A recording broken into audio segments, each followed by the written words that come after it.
ஹல்லேலூயா. சங்கீதம் 9 வசனங்கள் 1 முதல் 2 வரை.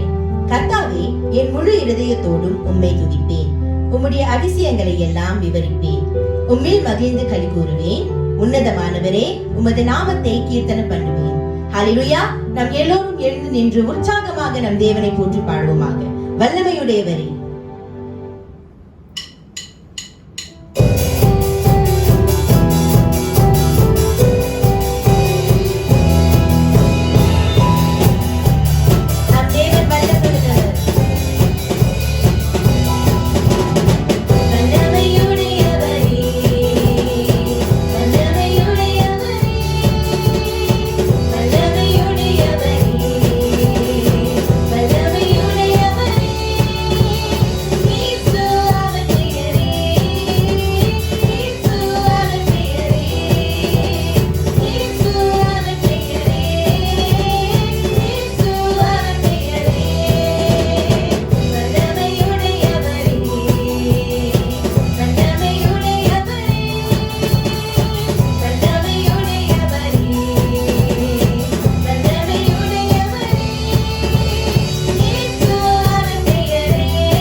வேறு எதுவும் தேவையில்லை அப்பா.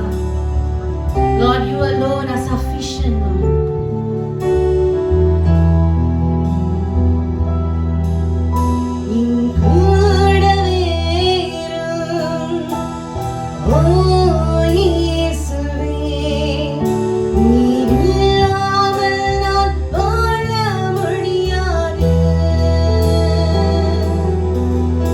என் கூடவே இரும்.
நாங்கள் உம்மை தேடுகிற ஜனங்கள் அப்பா. Oh Lord, we long for you, Father. உம்மை தேடி வந்திருக்கிறோம் அப்பா. உம்முடைய பாதப்படியில் இருக்கிறோம் ராஜா. உம்மை காண அப்பா, உம்மோடு பேச ராஜா, உம்மோடு அப்பா உறவாட ராஜா. Lord, to have that relationship with you, Lord Father.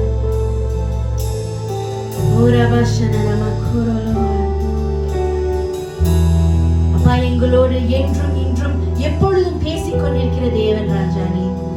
Lord, for you are with us, Lord. We stand here with your grace, Lord.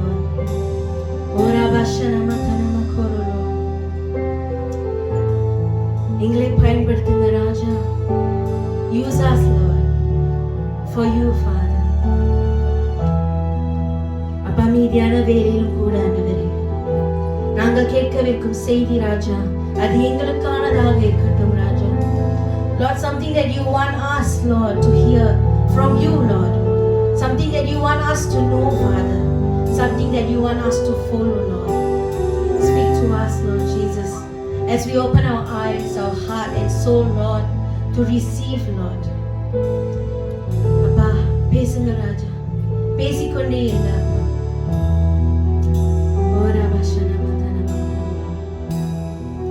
Dwell in the midst of us, Lord. இயேசுவின் பெரிதான நாமத்திலே ஜெபிக்கிறோம். ஆமென். சர்வ வல்லமையுள்ள தேவனே, உம் குமாரனாகிய இயேசு கிறிஸ்துவின் பிறப்பை நாங்கள் ஒவ்வொரு ஆண்டும் நினைவு கூர்ந்து மகிழ செய்கிறீரே. நாங்கள் அவரை எங்கள் மீட்பராக சந்தோஷமாக ஏற்றுக்கொள்வது போல் அவர் எங்கள் நியாயாதிபதியாக வரும்போது அவர் முன் நம்பிக்கையோடு நிற்க நீர் எங்களுக்கு அருள் செய்ய வேண்டும் என்று உம்மோடும் பரிசுத்த ஆவியோடும் ஒரே தேவனாய் சதா காலங்களிலும் ஜீவித்து அரசாளுகிற இயேசு கிறிஸ்துவின் மூலம் வேண்டிக் கொள்கிறோம். ஆமென். வாசிக்க வேண்டிய வேத பகுதி மத்தேயு 1ஆம் அதிகாரம் 18வது வசனத்திலிருந்து 23ஆம் வசனம் வரை. The reading for today is taken from the Gospel according to St. Matthew, chapter 1, verses 18 to 23. மத்தேயு 1ஆம் அதிகாரம் 18வது வசனத்திலிருந்து 23ஆம் வசனம் வரை. இயேசு கிறிஸ்துவனுடைய ஜனனத்தின் விவரமாவது, அவருடைய தாயாகிய மரியாள் யோசேப்புக்கு நியமிக்கப்பட்டிருக்கையில் அவர்கள் கூடி வரும் முன்னே அவள் பரிசுத்த ஆவியினாலே கர்ப்பவதி ஆனாள் என்று காணப்பட்டது. அவள் புருஷனாகிய யோசேப்பு நீதிமானாய் இருந்து அவளை அவமானப்படுத்த மனதில்லாமல் இரகசியமாக அவளை தள்ளிவிட யோசனையாய் இருந்தான். அவன் இப்படி சிந்தித்துக் கொண்டிருக்கையில் கர்த்தருடைய தூதன் சொப்பனத்தில் அவனுக்கு காணப்பட்டு, தாவீதின் குமாரனாகிய யோசேப்பே, உன் மனைவியாகிய மரியாளை சேர்த்து கொள்ள ஐயப்படாதே. அவளிடத்தில் உற்பத்தியாய் இருக்கிறது பரிசுத்த ஆவியினாலே உண்டானது. அவள் ஒரு குமாரனை பெறுவாள். அவருக்கு இயேசு என்று பெயரிடுவாயாக. ஏனெனில் அவர் தமது ஜனங்களின் பாவங்களை நீக்கி அவர்களை ரட்சிப்பார் என்றான். தீர்க்கதரிசியின் மூலமாய் கர்த்தராலே உரைக்கப்பட்டது நிறைவேறும்படி இதெல்லாம் நடந்தது. அவன் இதோ ஒரு கன்னிகை கர்ப்பவதியாகி ஒரு குமாரனை பெறுவாள். அவருக்கு இம்மானுவேல் என்று பேர் இடுவார்கள் என்று சொன்னான். இம்மானுவேல் என்பதற்கு தேவன் நம்மோடு இருக்கிறார் என்று அர்த்தமாம். இது தேவனுடைய வசனம். சேர்ந்து சொல்வோம், தேவனுக்கே ஸ்தோத்திரம். Praise the Lord, brothers and sisters. கர்த்தருடைய பரிசுத்த நாமத்துக்கு மகிமை உண்டாவதாக. உங்கள் அனைவரையும் மறுபடியும் இந்த கிறிஸ்துமஸ் ஈவ் ஆராதனைக்கு அன்போடு வரவேற்கிறோம். அது மட்டுமல்ல, இன்றைக்கு நம் மத்தியில இனிய மூலமாக பலர் டியூன் பண்ணி கொண்டிருக்கிறார்கள். So we want to also welcome all the brothers and sisters who are watching us online. Not all of us could be here on site, but at least thank God that we could be online. Online மூலமாக ஆராதிக்க கர்த்தர் நமக்கு கொடுத்திருக்கிற மிகப்பெரிய ஸ்லாக்கியத்துக்காக நாம் தேவனுக்கு நன்றி செலுத்துவோமாக. This is Christmas season. Hallelujah சொல்லுவோமா? மாஸ் இருக்கிறதுனால கொஞ்சம் மஃபலா இருக்குது, மன்னிச்சிருங்க. ஆனாலும் கூட நம்முடைய தேவன் நல்லவராக இருக்கிறார். Our Lord is a good God. இயேசுவினுடைய நாமம் ஆச்சரியமான நாமம். மத்தேயு 1ஆம் அதிகாரம் வசனம் 21 சற்று வாசிக்கப்பட்டது. அவள் ஒரு குமாரனை பெறுவாள், அவருக்கு இயேசு என்று பெயரிடுவாயாக, ஏனெனில் அவர் தமது ஜனங்களின் பாவங்களை நீக்கி அவர்களை ரட்சிப்பார் என்றான். There is no other name given under heaven for us to be saved. நாம் ரட்சிப்பு அடைவதற்கு இந்த பூமியிலும் பரலோகத்திலும் வேறு நாமம் வழங்கப்படவில்லை. அந்த ஒரே நாமம் நமக்கு வழங்கப்பட்டிருக்கிறது. There's only one name. அந்த நாமம் இயேசு என்ற நாமம். இந்த நாமத்திற்கு சமமானவர்கள் யாரும் வந்ததில்லை, வரப்போவதும் இல்லை. ஆண்டவராக இயேசு அவர் தனி சிறப்பு நிறைந்தவராக காணப்படுகிறார். அவருடைய நாமத்திற்கு அவ்வளவு பெரிய கனமும் கீர்த்தியும் புகழும் இருக்கிறது. பவுலானவர் சொல்லுகிறார், அவருடைய நாமம் எல்லா நாமங்களுக்கு மேலான நாமம். ஹல்லேலூயா. எல்லாரும் சொல்லுவோமா? மேலான நாமம். இன்னைக்கு எல்லாரும் நல்லா ஊடிக்கிட்டு வந்ததுனால ரொம்ப கச்சிதமா அப்படியே கண்ட்ரோல் பண்ணிட்டு கையெல்லாம் தட்டுறீங்க, கண்ட்ரோல் பண்ணிட்டு கையை வைத்துறீங்க. எனக்கு கொஞ்சம் அங்க கொஞ்சம் மூவ் பண்ணிட்டா கிளிப் கொஞ்சம் கலந்துரும், இல்லாட்டி உங்களுடைய அழகான உடை போயிடும் நீங்க நினைக்கலாம். ஆனாலும் கூட இந்த மகிழ்ச்சியின் காரணர், இந்த கொண்டாட்டத்தின் காரணர் இயேசு. எல்லாரும் சொல்லுவோமா? இயேசு. அவர்தான் காரணராக இருக்கிறார். இந்த நாமம் தரிக்கப்பட்டு இருக்கிறவர் அவர் தேவ குமாரனாய் இருந்த பொழுதிலும் மனுஷ குமாரனாக இந்த பூமிக்கு கடந்து வந்தார் என்று நம்ம பார்க்கிறோம். God who is spirit, தேவன் ஆவியாகவே இருக்கிறார். அதனால்தான் வசனத்துல நம்ம பார்க்கிறோம், பிதாவானவர் அவரை தொழுது கொள்கிறவர்கள் எப்படியா இருக்க வேண்டும் என்றால் ஆவியோடும் உண்மையோடும் தொழுது கொள்கிறவர்களை பிதாவானவர் தேடிக்கொண்டிருக்கிறார். தேவன் ஆவியாய் இருக்கிறார். God is spirit. ஒருவரும் சேரக்கூடாத ஆச்சரியமான ஒளியிலே வாசம் செய்கிறவராக இருக்கிறார். He dwells in unapproachable light. தேவன் ஆவியாய் இருந்த பொழுதிலும் அவர் மனுஷ ரூபத்தில் வந்து மனுஷரோடு அவர் சம்பாஷிக்கிறதை குறித்து நம்ம பார்க்கிறோம். Although he is God, the Spirit, holy, unmatchable, but God decides to dwell with human beings. மனுஷரோடு சம்பாஷிக்க ஆண்டவர் சித்தம் கொண்டார். பரிசுத்தத்திலே மிகவும் தூய்மை உள்ள தேவன். அவரிடத்துல எந்த ஒரு அசுத்தம் இல்லை. God can never be contaminated. He is always holy. மிகவும் பரிசுத்தராய் இருக்கிற இந்த தேவன் என்ன செய்கிறார்? அசுத்தம் நிறைந்த இந்த பூமிக்குள்ள, அநீதி நிறைந்த இந்த பூமிக்குள்ள அவர் கால் எடுத்து வைக்க சித்தம் கொண்டார். அவர் பரிசுத்தராய் இருக்கிறார், அவர் நீதி உள்ளவராக இருக்கிறார், நியாயாதிபதியாக இருக்கிறார். ஆனாலும் கூட அவருடைய சிங்காசனத்தை விட்டு இந்த மனுஷனுடைய பூமிக்குள்ளே அவர் கடந்து வருகிறதை குறித்து நம்ம பார்க்கிறோம். How many of us here know the real meaning of Jesus? கிறிஸ்துமஸ்னு சொல்ல எல்லாருக்கும் தெரிஞ்சிடும். ஆனா இயேசுவுக்கு அவருக்கு வழங்கப்பட்ட நாமத்திற்கு என்ன அர்த்தம் என்று நாம் அறிந்து கொள்ள வேண்டும். It is important for all of us to know the meaning behind the name. உங்கள்கிட்ட நான் தனியான கேட்டேன்னா உங்களுடைய பேருக்கு பின்னாடி இருக்கக்கூடிய சரித்திரம் என்ன? What is the history behind your name that your parents or your uncle, your auntie had given you? சொன்னா நீங்க கண்டிப்பாக தவறாம உங்களால சொல்ல முடியும்ல, கண்டிப்பா சொல்ல முடியும். சில பேர் என்னுடைய பேரை பார்த்தா என்னடா இது இஸ்ரேல் செல்வம், படத்தை பார்க்கறதுனா தெரியாது, யோசிப்பாங்க இதுன்னா இவன் யூதனா, இவன் ஒரு கலப்பான்னு யோசிப்பாங்க. ஆனா என் முகமா பார்த்தாதான் தெரியும், என் பேச்சை கேட்டாதான் தெரியும் உண்மையான ஒரு தமிழ் என்ன தெரியும். அப்ப என்னுடைய பேர் எப்படி வந்ததுன்னு பார்த்தா என்னுடைய தாயார், என்னுடைய தாத்தா, அம்மாவோட அப்பா, அவங்களுடைய பேர் தான் எனக்கு வச்சாங்க. அதனாலதான் இஸ்ரேல், தமிழ்ல இருந்து இஸ்ரேவேல் இருந்து வழங்கப்படுது. சோ என்கிட்ட கேட்டா நான் நேரடியா சொல்லிடுவேன் என் பேர் எப்படி வந்துச்சுன்னு. ஆண்டவராக இயேசு கிறிஸ்துவனுடைய நாமம், அந்த நாமத்தினுடைய அர்த்தத்தை நாம் அறிந்து கொள்ள வேண்டும். ஆமென். நாம் இயேசு கிறிஸ்துவனுடைய பிள்ளைகளாக அவருடைய ரத்தத்தினால கழுவப்பட்ட ஜனங்களாக நம்ம கூடி வந்திருக்கிறோம். And it's important for us to know the one whom we follow. அவர் பின்னாடி செல்லுகிற நாம் அவரை குறித்து அறிந்து கொள்வது அவசியமாக இருக்கிறது. காரணம் என்னன்னா, the Marys of the colors and the lights that are surrounding us. அந்த worldliness நம்மளை சூழ்ந்து கொள்ளும்போது அர்த்தத்தை நம்ம விட்டு விடுவோம். அர்த்தமில்லாத கொண்டாட்டம் நமக்கு வேண்டாம். அர்த்தத்தோடு நாம் இயேசுவை கொண்டாட வேண்டும். ஆமென் சொல்லுவோமா? யாரும் ஆமென் சொல்ல மாட்டீங்களா? உற்சாகப்படுத்த மாட்டீங்களா? ஆமென் சொல்லுவோமா? அர்த்தமில்லாத கொண்டாட்டம் நமக்கு வேண்டாம். ஆனால் அர்த்தம் நிறைந்த ஒரு கொண்டாட்டம். அப்ப அந்த அர்த்தம் தெரியணும்னா, அந்த அர்த்தம் ஆழமா இருக்க வேண்டும் என்றால் இயேசுனுடைய பெயருக்கு அர்த்தம் என்னன்னு சொன்னா யாவே சேவ்ஸ், தேவன் ரட்சிக்கிறார் என்ற அர்த்தம்.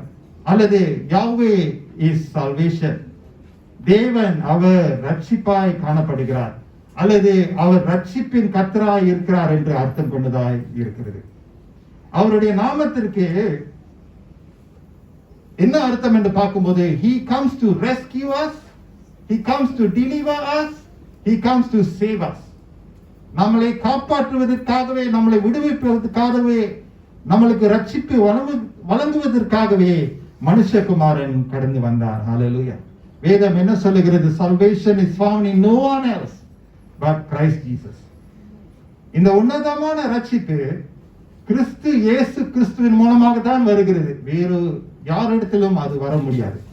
அவர்தான் ரட்சகராக இருக்கிறார். ஆண்டவராக இயேசுவுக்கு எபிரேயர் மொழியிலே அவர் பெயர் இயேசுவா என்று சொல்லப்படுகிறது. எப்படி யோசுவா பழைய ஏற்பாட்டில் தேவனுடைய ஜனங்களை வெற்றிகரமாக நடத்தினாரோ, எப்படியாக அந்த வகையில ஆண்டவர் யோசுவாவை பயன்படுத்தினாரோ, அதே வண்ணமாக புதிய ஏற்பாட்டில் பார்க்கிறோம், புதிய உடன்படிக்கையில பார்க்கிறோம். நம்முடைய கர்த்தராகிய இயேசு கிறிஸ்து இயேசுவாவாக வந்து அவருடைய ஜனத்தாருக்கு அவர் விடுதலை கொண்டு வருகிறதை குறித்து நம்ம பார்க்கிறோம். இயேசுவா என்று சொன்னால் தேவன் என்னை ரட்சிப்பார். Hallelujah. God will save me.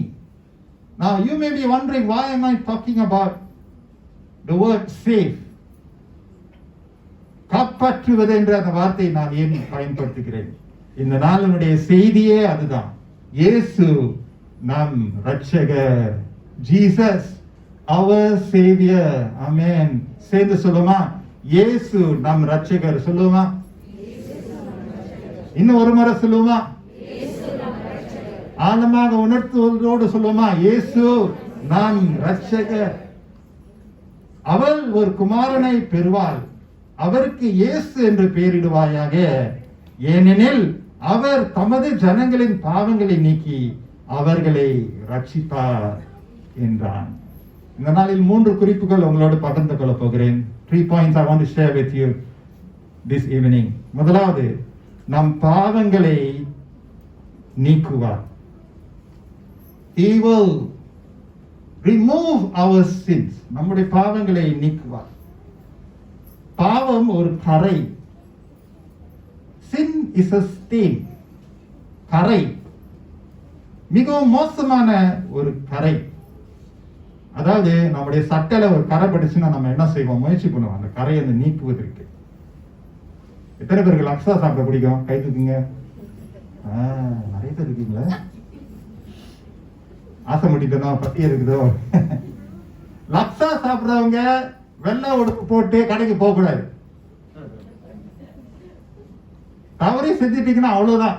நீங்க எவ்வளவு கவனமா சாப்பிட்டாலும், நான் நிறைய முறை அப்படித்தான், வீராப்பு பரவாயில்ல நான் கரெக்டா தான் சாப்பிடுவேன்னு சொல்லிட்டு சாப்ஸ்டிக் எல்லாம் எடுத்துட்டு, சாப்ஸ்டிக்கே பிடிக்கிறதுக்கே அது ஒரு பல வருஷம் எடுத்துது அந்த அனுபவம் வர்றதுக்கு. ஒரு ஸ்லிப் தான், அவ்வளவுதான். பாத்தீங்கன்னா 2-3 டாட் வாங்கிக்கிறோம். அந்த கரை எடுக்கிறதுக்கு ஐயோ டிஷ்யூ எடுக்கணும், தண்ணியை தூணப்பட்டு அதை போய் தொட்டு எடுக்கணும், அப்பதான் கரை போகும். ஆனா நம்ம தடை வருது, தடையை தான் அந்த கரை போயிரு வந்துடும். ஆனா சட்டி அப்படியே அழுக்காயிடும். யாராவது போய் விசிட் பண்ண போறீங்கன்னா ரொம்ப சிரமமா இருக்கும். கரை, அந்த கரையினுடைய விளைவு பாருங்களேன். அதே போல நம்முடைய வாழ்க்கையில இருக்கக்கூடிய கரையா இருக்கக்கூடிய பாவத்தை நீங்குவதற்கு நமக்கு அந்த பலன் இல்லை, நமக்கு அந்த சக்தி, அந்த திறமை இல்லை, நமக்கு அப்படிப்பட்ட ஒரு பரிசுத்தம் இல்லை. ஆண்டவர் பரிசுத்தராய் இருக்கிறதுனால அவரால நம்முடைய பாவக்கரையை நீங்க முடியும், நீக்கலாக்க முடியும். ஆமென் சொல்லுமா? We are not good enough, brothers and sisters. We are not holy enough to remove the stain of sin in our lives. நம்மளால ஒன்றுமே முடியாது. நாம் எல்லோரும் பாவம் செய்து தேவ மகிமை அற்றவர்களாக இருக்கிறோம். அதனாலதான் தேவகுமாரன் இயேசு கிறிஸ்து மனுஷனுடைய சாயலில் வர வேண்டிய அவசியம் இருந்தது.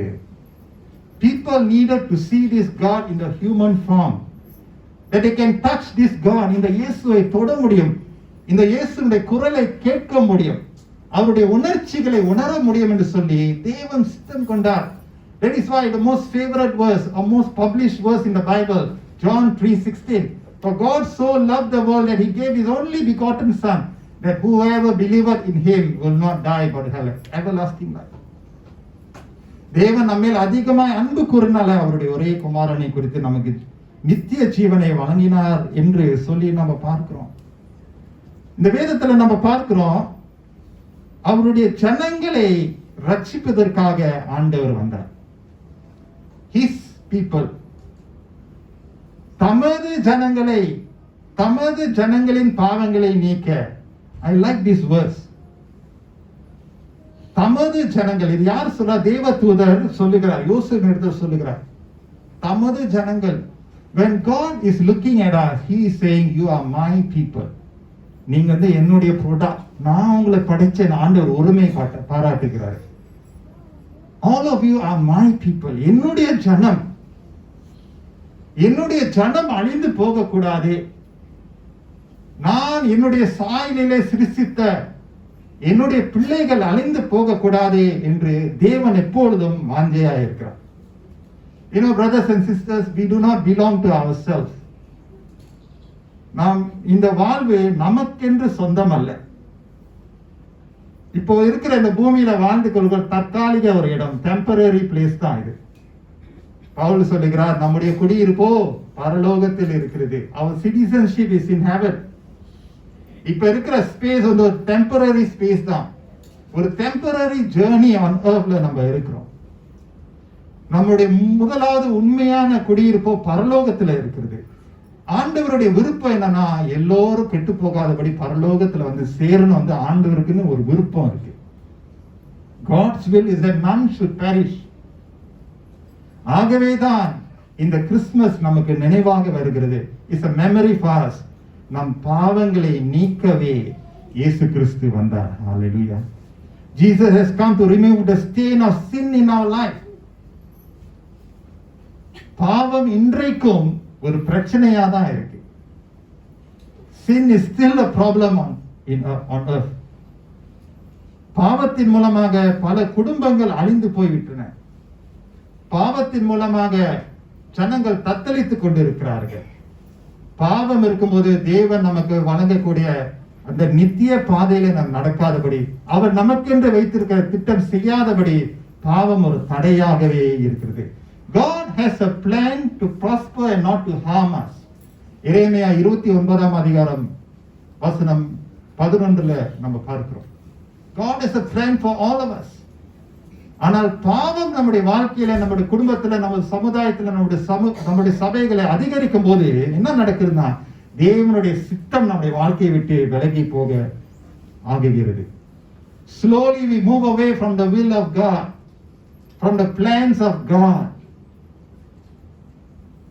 உலகத்திற்கு நம்ம சம்பந்தமாக போக போக தேவனுடைய சித்தத்திலிருந்து விலகி கொண்டே இருக்கிறோம். ஆகவேதான் இந்த கிறிஸ்துமஸ் காலத்துல நாம் நினைவு கூறுவோமாக, நம் பாவங்களை நீக்கவே இயேசு கிறிஸ்து இரட்சகராகவே வந்தார். ஆமென். Sin is still a problem in all of our lives and we still need Jesus. Hallelujah. அதனால்தான் இயேசு காரணராக இருக்கிறார். இரண்டாவது குறிப்பு, the second point is, நம்மை ரட்சிப்பார். முதலாவது நம் பாவங்களை போக்குவார். இரண்டாவது நம்மை ரட்சிப்பார். Hallelujah. He will save us. God has saved us. God will save us. God will continue to save us. Hallelujah.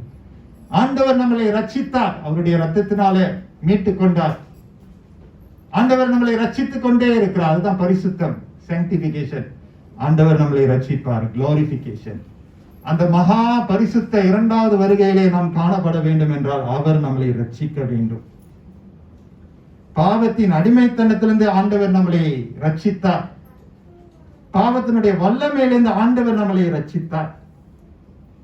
மரண பாதையிலே நாம் போய் கொண்டிருந்தோம். ஆண்டவர் திரளான வாசலை திறந்து கொண்டு விசாலமான இடத்திலே நம்மளை கொண்டு போய் சேர்த்து இருக்கிறார். God has a plan to save us. Hallelujah. அந்த ரட்சிப்பிலே நம்ம காணப்பட்டோம் என்றால், அந்த மகா பெரிய பரிசுத்தமான ரட்சிப்பிலே நம்ம காணப்பட்டோம் என்றால், நம்முடைய வாழ்க்கை ஆசீர்வாதமாக இருக்கும். நம்ம சொல்லுவோம், புது வருஷம் வருது, புது வருஷத்துல இருந்து நான் பொய்யே சொல்ல மாட்டேன். புது வருஷம் வருது, புது வருஷத்துல இருந்து நான் திருடவே மாட்டேன். புது வருஷம் வருது, புது வருஷம் வந்த உடனே நான் கத்தி கோபப்பட மாட்டேன், சமாதானமே காமாவே இருக்குன்னு சொல்லுவோம். ஆனா என்ன நடக்குதுன்னா, பெரும்பாலும் நம்ம வைக்கிற எல்லா ரெசல்யூஷன்ஸ்லாம் முக்காவாசி தடுமாட்டம் தான். எத்தனை பேர் அதுக்கு ஒத்துக்கிறீங்க? யாரும் இல்ல, நான் தான், பரவாயில்ல, தனி மனிதன். முக்காவாசி தடுமாட்டம் தான். ஏனென்றால் இந்த பூமியில இருக்கிற வரைக்கும் நம்மளுக்கு சவால் இருக்கதான் செய்யும். We are being perfected. Struggle. மிஸ்டி இடல ஒரு தீர்மானம் எடுப்போம், சரி ஒரு தீர்மானம் எடுப்போம். பாத்தீங்கன்னா ஒரு வாரம் நீடித்திருக்கோம், 2வது வாரம் ஓகே, அப்ப 3வது வாரம் அப்படியே தொப்புடு. என்னடா இது திருப்பி திருப்பி அதே நடக்குது? ஏனென்றால் ரட்சிப்பு ஒரு கண்டினியூவேஷன். கர்த்தர் நம்மளை ரட்சித்தார், பாவத்தினுடைய விளைவிலிருந்து நம்மளை ரட்சித்தார். ஆனால் ரட்சிப்பு அன்றாடம் இருக்க வேண்டும். God wants to continuously save us. Pavul சொல்லுகிறார், what a wretched man I am. செய்யக்கூடாததையே செஞ்சுக்கிட்டே இருக்கிறேனே, செய்ய வேண்டியதே செய்யாமலே இருக்கிறேனே. அவருக்குறே ஒரு குழப்பம், என்னடா இது என் வாழ்க்கை எப்படி இருக்கிறது? ஒரு நேரம் உயர்வா இருக்குது, இன்னொரு நேரம் குறைவாக தாழ்வாக இருக்கிறதுன்னு சொல்லி அநேக இடத்துல சோர்வு பவுலுடைய வாழ்க்கையில இருந்தது. ஆனால் பிரியமானவர்களே, கர்த்தர் நம்மை ரட்சிப்பார். ஹல்லேலூயா. Christ will save us. That is why we need a savior every day of our lives. நம்முடைய வாழ்க்கையினுடைய அன்றாடம் நமக்கு அவருடைய ரட்சிப்பு அவசியம். ஆண்டவரே என்னை ரட்சியுங்க, ஆண்டவரே என்னை ரட்சியுங்க, ஆண்டவரே இந்த பழக்கத்திலிருந்து என்னை ரட்சியுங்க, ஆண்டவரே இந்த கெட்ட சிந்தையிலிருந்து என்னை ரட்சியுங்க, இந்த தவறான திட்டத்திலிருந்து என்னை ரட்சியுங்க, ஆண்டவரே ஆண்டவரே இந்த வாழ்க்கையினுடைய சூழ்நிலையிலிருந்து என்னை ரட்சியுங்க என்று சொல்லி ஆண்டவருடைய ரட்சிப்பு நமக்கு ஒவ்வொரு நாளும் அவசியமா இருக்கிறது. We still need God's saving power in every area of our life. மீட்கப்படாத இடங்கள், பல இடங்கள் நம்முடைய வாழ்க்கையில இருந்து கொண்டே தான் இருக்கிறது. இங்கே ஒரு கோணல இருக்கும். We are struggling to let go of the areas of sin. சகஜம், நம்முடைய வாழ்க்கையில இந்த பூமியில வாழ்ற வரைக்கும் இது always be a struggle. But what does Christmas say? Christmas என்ன சொல்லுகிறது? நம்மை ரட்சிப்பார். ஹல்லேலூயா. இயேசு நம் ரட்சகர், நம்மை ரட்சிப்பார். இந்த விஷயத்துல நம்ம தவறி கொண்டு இருக்கிறோம், இந்த விஷயத்துல நம்ம தடுமாறி கொண்டு இருக்கிறோம். அந்த விஷயங்களிலே நம்ம ஆண்டவர்கிட்ட சொல்ல வேண்டும், ஆண்டவரே நீர் என் ரட்சகர். This Christmas, Lord, you are reminding me that you are my savior. You can save me in this area of my life. நம்ம அறிக்கையிடணும். அதுதான் கிறிஸ்துவம், அதுதான் Christmas. Lord, thank you for saving me in this area. இந்த சூழ்நிலையில எனக்கு ரட்சிப்பு கொடுத்ததுக்காக நன்றி என்று நம்ம சொல்ல வேண்டும். ஹல்லேலூயா. போன வருஷத்தை விட இந்த வருஷம் நம்மளுடைய வாழ்க்கை எப்படி இருக்கணும்? இன்னொரு மகிமை, இன்னொரு படி உயர்வு. போன வருஷத்துல செய்த தவறான தீர்மானங்களில இந்த வருஷம் என்ன சொன்னோம்? ஆண்டவரே, this year thank you, you are going to save me, Lord. அந்த தவறை நம்ம மறுபடியும் செய்யாதபடி நீங்க என்னை ரட்சிப்பீங்க. அந்த தவறான தீர்மானத்தை எடுக்காதபடி நீங்க என்னை ரட்சிப்பீங்க. ஆண்டவரே, இயேசு நம்மை ரட்சிப்பார். ஹல்லேலூயா. காபிரியேல் தூதன் யோசேப்பிடத்துல வந்து இந்த குழந்தையின் வருகை மூலமாக தேவனுடைய ஜனத்தாருக்கு பாவம் மன்னிக்கப்பட போகிறது, அவர்களுக்கு ரட்சிப்பு வழங்கப்பட போகிறது என்று ஆண்டவர் தேவதூதர் மூலமாக யோசேப்புக்கும் அந்த செய்தி வருது. பிறகு திரளான ஜனங்கள் அதிகமான மகிழ்ச்சி அடைந்து விட்டார்கள். The greatest joy we can have is that we can overcome the struggles in our life. அதுதான் நமக்கு ஆனந்தத்தை கொண்டு வரும். பணம் ஒரு காலத்துக்கு வரும், சொத்து ஒரு காலத்துக்கு வரும், அந்தஸ்து பதவி ஒரு காலத்துக்கு வரும். ஆனா அந்த பாவக்கரை நீங்குவதற்கு இயேசு கிறிஸ்துனுடைய வல்லமையான ரத்தத்தின் மூலமாகத்தான் நம்மளால முடியும். Only Jesus can save us and give us the joy that abounds. வழிந்தோடுகிற ஒரு சந்தோஷம் ஆண்டவராக இயேசு கிறிஸ்து தான் கொடுக்க முடியும். இன்னைக்கு அநேகருக்கு பல காரியங்கள் வாழ்க்கையில இருந்தாலும் ரட்சிப்பு என்ற அந்த ஈவு இல்லாதபடி அவங்களுடைய வாழ்க்கையில சந்தோஷம் இல்லை, சமாதானம் இல்லை. ஆனால் இயேசு நம்முடைய வாழ்க்கையில நம்முடைய வீடுக்குள்ளே வந்தாரே போதும், சந்தோஷம் சமாதானம் நிச்சயமாக இருக்கிறது. ஹalleluya. அதனாலதான் நம்ம கூடி வந்திருக்கிறோம்.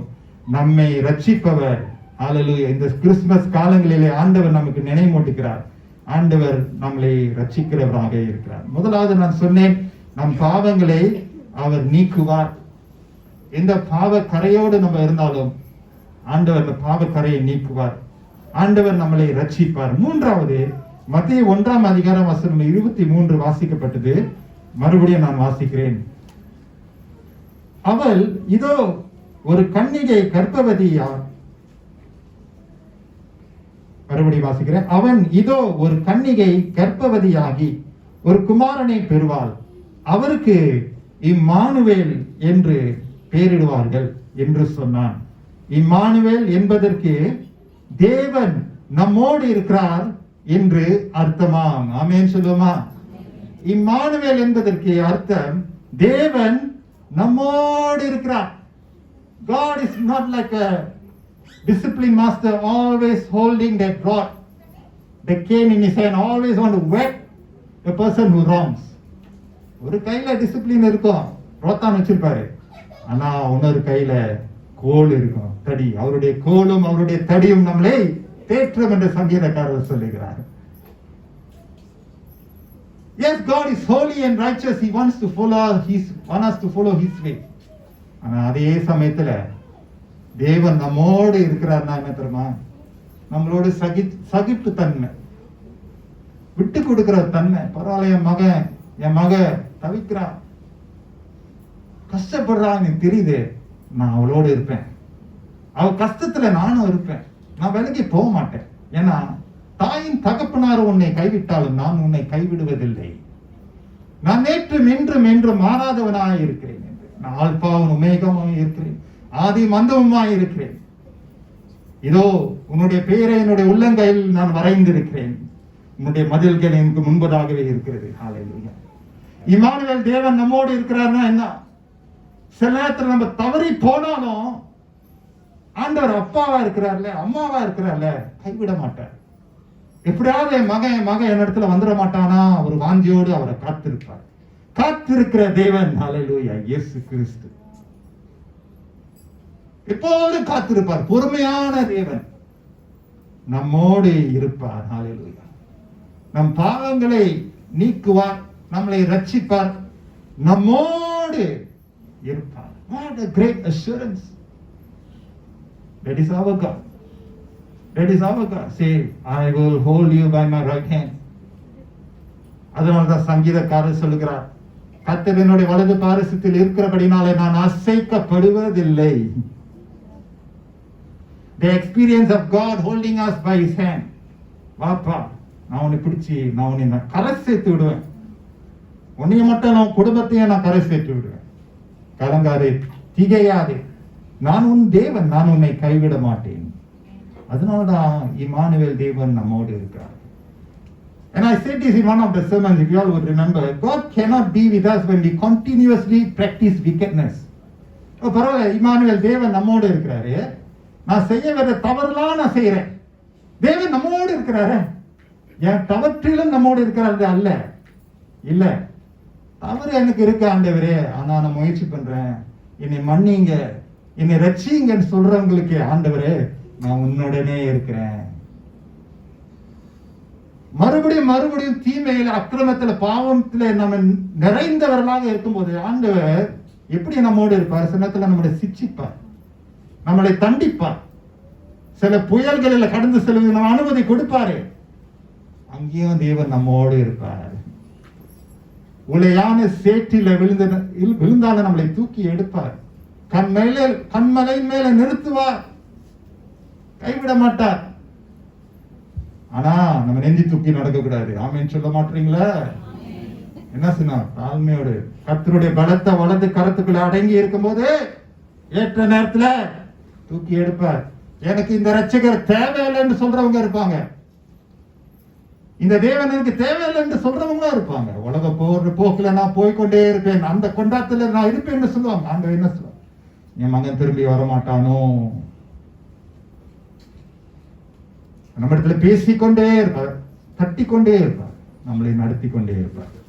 இம்மானுவேல், தேவன் நம்மோட இருக்கிறார். ஹல்லேலூயா. This Christmas is a decision for us to continue this life journey with this Jesus. இந்த இயேசு நம் இரட்சகராக இருக்கக்கூடிய இந்த இயேசுவோடு நம்முடைய ஓட்ட பயணத்தை நாம தொடர்ந்து ஓட வேண்டும். ஆமென் சொல்லுமா? I want to encourage everyone who's listening to this word. Hallelujah. Christmas is about Jesus. இயேசுவை பற்றி தான் இந்த கிறிஸ்துமஸ் காலம் நமக்கு கர்த்தர் கொடுத்திருக்கிறார். அந்த இயேசுவை நம்முடைய கரத்துல பிடித்துக் கொள்வோமாக. இன்றைக்கு ஆராதனையில அழகான பாடல்கள் இருந்ததுல, நீரே என் தஞ்சம், இயேசுவே ராஜா, என் கூடவே இரும் என் தேவனே. How we wish we could have live worship, we can just continue to worship God. Never mind, we can still respond to His word. தொடர்ந்து அவருடைய வார்த்தைக்கு நம்ம மறு உத்தரவு கொடுக்க முடியும். And this is the time I encourage you to respond to God's word. கர்த்தருடைய செய்திக்கு நாம் மறு உத்தரவு கொடுக்க போகிறோம்.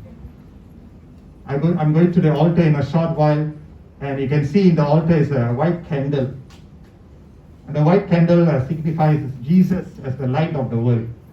உலகத்தின் வெளிச்சமாக ஒளியாக வந்த இந்த இயேசு கிறிஸ்து. In a moment we're going to strike midnight and remember Jesus' birth. இயேசு கிறிஸ்துவினுடைய பிறப்பை நாம் நினைவு கூற போகிறோம். And as I'm going to prepare to light the candle, I also ask you to light the candle of Jesus' presence in your heart.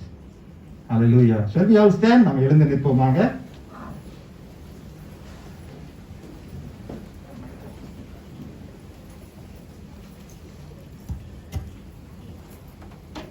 Praise the Lord. Hallelujah. இந்த Christmas காலங்களிலே பிரியமானவர்களே, கிறிஸ்துமஸ்ல 4 அட்வென்ட் காலங்கள் இருக்கிறது.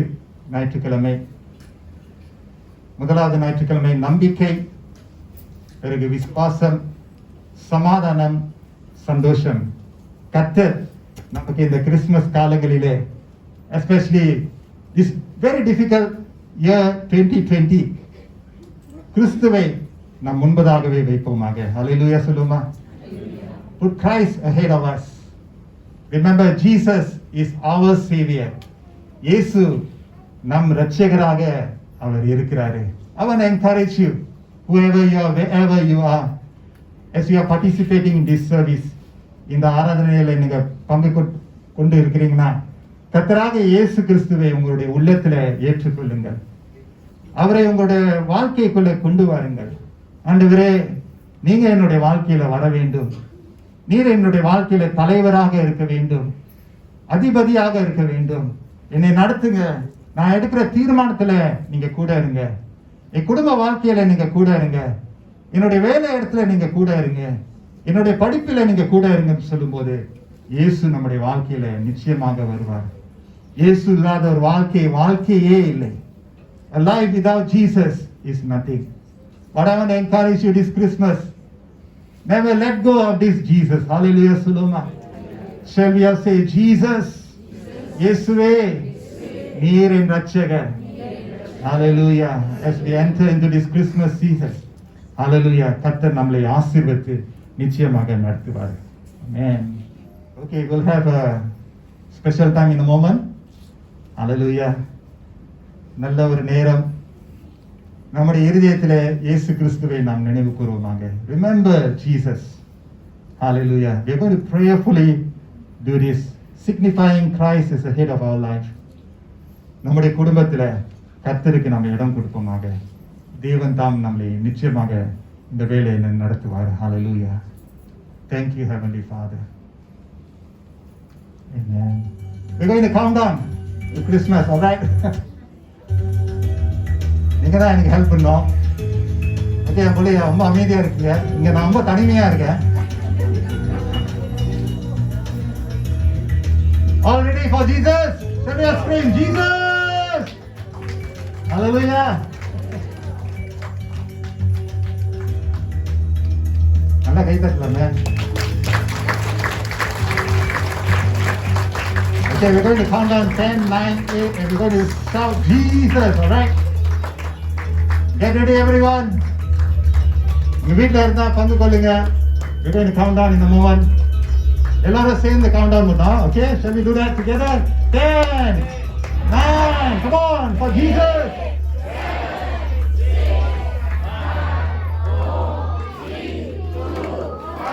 Jesus. Come on, நல்லா கையை தட்டி. நல்ல உற்சாகமாக. ஆமென். கர்த்தர் நல்லவர், அவருடைய கிருபை என்றும் உள்ளது. Hallelujah. Our Lord is good. His faithfulness endures forever. கையை தட்டலாமே. Okay, come, let's pray together. வாருங்க நம்ம ஜெபிப்போம். Shall we lift our hands to the Lord? Hallelujah. எல்லாரும் நாவை திறந்து ஆண்டவருக்கு நம்ம நன்றி செலுத்துவோம். இயேசுவே நன்றி செலுத்துவோம். எல்லோரும் செய்வோமா? இந்த கிறிஸ்துமஸ் இயேசு நம் ரட்சகர். இயேசு நம் ரட்சகர். Hallelujah. இந்த ரட்சகரை நாம் நினைவு கூறுவோமாக. யாரும் விட்டு விட வேண்டாம். Everyone must go home with Jesus in our hearts. Bring him to our workplace. Bring him to our schools, our family.